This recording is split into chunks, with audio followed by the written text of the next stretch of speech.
अल्पके बर्तिले यात्री भोर समय अघटन बादामबाड़ी पाला मंडप निकट में बस दुर्घटना डिवाइडर भांगी पशिगला यात्रीवाही बस घटनास्थल में बादामबाड़ी थाना पुलिस पहुंची तदंत करुछि।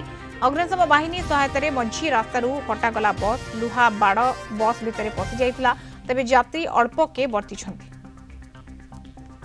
कटक रिपोर्टर जय महांती आम सहित जोड़ी होती। जय किभଳି भाବରେ दुर्घटना घटी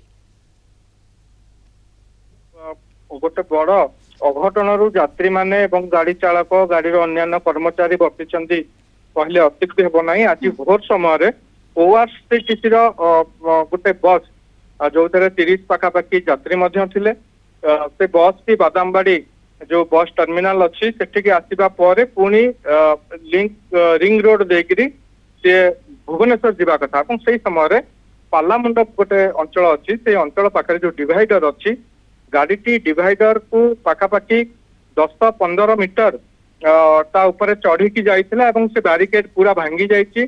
से बैरिकेड जहाँ से 10-15 मीटर बैरिकेड अच्छी एवं गोटे लुहा पाइप ड्राइवर जो सीट अच्छी से काच भांगी से बाटे पशि जाइथिला जहाँ को कटर रे काटिकी फायर स्टेशन जवान माने अग्निशम विभाग ताकू बाहर कले एवं तापर अनेक समय धरी घंटाए पाखापाखि रास्ता जाम होता जदि भोर एतटा गाड़ी चलाचल न थाए किंतु तापर से बस को साइड करिकी रास्ता कड़े को आनला यातायात स्वाभाविक है।